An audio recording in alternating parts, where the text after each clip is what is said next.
Alright guys, today we're going to talk about two things. Number one being your controller settings, and number two some general tips to help you get better at the game and win more gunfights. So the first thing you're going to need to do is actually test your sensitivity to determine if you are over aiming or under aiming. What you're going to do is you're going to start at a 90-degree angle and you're going to try and stop on this target right here. If you catch yourself going over a lot, you're going to need to turn down your sensitivity. If you catch on this side, you're going to need to turn up your sensitivity. So let's go over mine to see where I stand at. So starting at the top, I have my default flipped. What that means is instead of using this to aim and this to fire, it's up here. I started doing that whenever I was on PlayStation 4 controller just because the distance between the two takes less time for this to come down. Now that I play on a SCUF with digital triggers, it really doesn't matter, but it's became a habit. Bumper ping, we keep it off. Stick layout is default. Controller vibration isn't an option with this controller, but preferably to be off, that way it doesn't vibrate your thumb any. I know that doesn't sound realistic, but it's an actual thing. So horizontal stick sensitivity, we're going to be at an 8. Vertical, we're going to be at 8. Now ADS sensitivity multiplier, let's talk about that. What that is if this is an 8 and I have mine at 0.6, it means it's down to a 0.6. You see how much slower it moves whenever I'm aimed down sight and whenever I'm not. So what that helps with is that helps with really fine tuning. So if you're pretty decent with your flicking, then little movement is a small adjustment, because the last thing I want is to flick perfectly onto a target and then go wild because my ADS sensitivity isn't low enough. Sensitivity multiplier, that should not be a thing. Ever heard of muscle memory? If you have different sensitivities for different guns, your fingers and your brain will always be confused. Aim down sight behavior should be hold. You don't want to be tapped, because then you'll be tapping and you'll be stuck and you have to remember to untap it to get back out. Automatic tack sprint, I prefer that to be on, and the reason being is because I prefer close engagements, and that allows me to move and navigate more quickly and slide out of the way or bust through doors, etc, etc. Equipment behavior should be hold. That way you can cook your grenades. Now whenever it comes to weapon mount activation, I want to actually show you a literal example. So if you have it on ADS, what that means is as soon as you aim down sight, you'll get stuck on everything. If this is happening to you, you need to change it. This is also an option. That's where you aim down sight and then you right click. That is my preferred method because you have a lot more control. You can determine where it's going to go. Another option that you're going to have is double tap ADS. So if you're close to it, you can just double tap it. But like I said, now we come down here to interact reload behavior. What that is you want tap to interact. That way you can open up doors very easily. And if you're sitting here and you're out of ammunition, all you would have to do is click and hold to reload and not open the door. Now what happens if you have it on hold? Let's go ahead and check that out. So if you have on hold behavior, what's going to happen is you're going to be able to reload with the click of a button, yes. But whenever you come up to doors, you're going to have to hold down the button to get in. And that's the same with loot. That's why you have to run around holding the button to pick up everything. Slows you down, turn it the other way. This one right here is very controversial to a lot of players.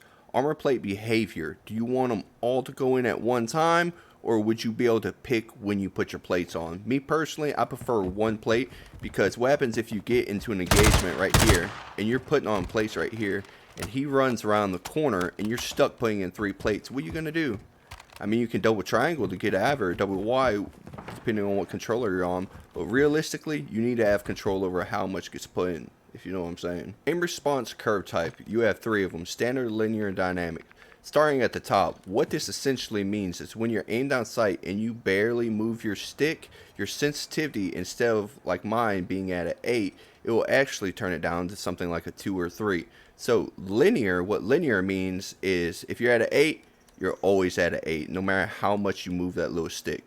And dynamic, what dynamic is the same exact thing as linear, except for the area is even more sensitive. So instead of being at 2 or 3, you're more likely at a 1. Now let's talk about aim down sight sensitivity multiplier, where you focus. What that means is when you're holding your breath. I like mine to be really close to where it is ADS already. That way I can do my flick with having to do minimal adjustments and overcorrections. Custom sensitivity per zoom. We want to have that off just for simple muscle memory reasons. We don't want our fingers getting confused Now let's go ahead and talk about input dead zone. So if your cursor's not moving like mine, you can probably leave it at a 0.15 and you'll be absolutely fine.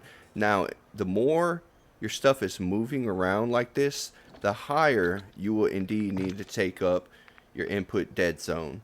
If you have to go above a 1 point anything, chances are you're going to need a brand new controller. Now, gyro aiming, we need to leave that alone. That is absolutely useless. But there's a couple things in here we can go ahead and talk about. Tactical sprint behavior, I like mine to go ahead and be on a double tap. That way I have full control over it and I can determine when I want to use it, if I need to get out of a situation or not. Ground mantle, I want on. That way whenever I'm aimed down sight, I can actually just hit the X button and jump over, small boxes and stuff next to me, hood of a car, etc., etc. Airborne mantle you want off. Automatic ground mantle you want off. You don't want to be just jumping on top of everything willy-nilly. Now we're going to move on to invert, slide, and dive behavior. You absolutely need to invert this because you need to be able to dive into a window, behind a bush, behind a rock at a moment's notice. Parachute auto deploy, you need to have that turned off. You need to be able to open your parachute 5 meters from the ground instead of 30. That way no one can shoot you whenever you're coming down. So now that you have these new settings, it's time to get used to them. How do I warm up every day? What I do is I sit here and I jump into a private match. I like choosing this map right here because there's many different gun angles where I can practice my lethals and tacticals. We want 20 minutes, 40 points. Don't want to wait for the match to start. Now, here comes the fun part. Bots. We add bots. I play a lot of quads. I like to get a lot of team wipes by myself. So personally, I bounce between 4 and 5. I want them at the hardest difficulty. If you're wondering about guns to choose, I personally recommend to run what you're used to running, what you're going to be using in your current games. That way you get warmed up. So let's jump right into it. Alright guys, now we're in a match. I got a few tips for you. Tip number 1, you should not be tack sprinting around corners like that if you have automatic tack sprint. You need to come to the corner and slow down. That way you can practice your aim. Second, do not be afraid of a drop shot. Drop shots are actually helpful. Tip number 3, trust your hip fire. The hip fire spread on this game is not bad at all. It's honestly really trustful. I swear these are veteran bots. Next thing, practice with your tacticals and lethals often. They are very effective whenever you use them correctly. Information is key. The more information you can absorb, the better. If you get shot, you should not break your line of sight from the enemy. What you're trying to do is gather their location so you can, clean up. Now let's talk about bouncing betties. So bouncing betties, as we all know, when you run past them, they boing, explode. How do you defeat these things? What you do is you want to drop down as fast as you can. Yes, it's going to take all your plates. Will you die? Absolutely not. Claymores. What do you do about these pussy little buggers? So if you ever catch yourself running up on one, what you need to notice is these lines right here are actually directional. If you don't cross them, it don't go boom. Number 2, it go boom forward.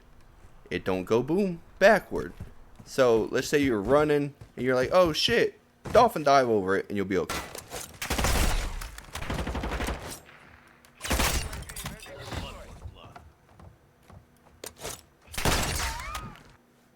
Hold up, bro. This guy forgot to tell you, if you want more tips on how to get better at this game, you're going to click this video. It's about to show up right here. Take it away. Guys, let me know in the comments what adjustments you had to make your sensitivity and how much it helped you. And if you have any additional tips for the community, go ahead and drop them in the comments. We'd love to hear them. As always, love and peace.